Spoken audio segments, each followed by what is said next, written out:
حضرت امام جعفر صادق علیہ السلام نے فرمایا کہ ایک دفعہ ایک عورت بیت اللہ کا طواف کر رہی تھی۔ ایک شخص اس عورت کے پیچھے پیچھے چل رہا تھا۔ اس عورت نے اپنا ہاتھ بلند کیا۔ وہ شخص جو اس کے پیچھے چل رہا تھا، اس نے اپنا ہاتھ اس عورت کے بازو پر رکھ دیا۔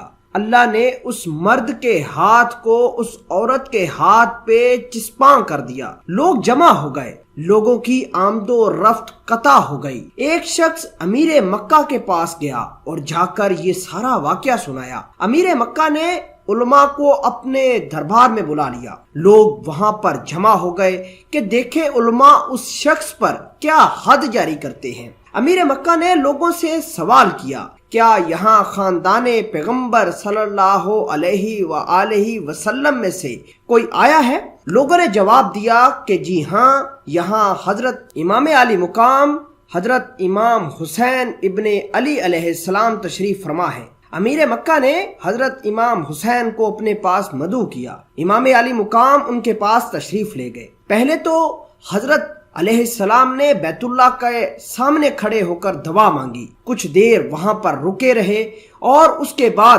حضرت امام علی مقام نے اس مرد کے بازو کو قدرت امامت سے عورت کے ہاتھ سے جدا کر دیا۔ امیر مکہ نے یہ واقعہ دیکھا اور فرمایا، مولا کیا ہم اس شخص کے اوپر حد بھی جاری کریں؟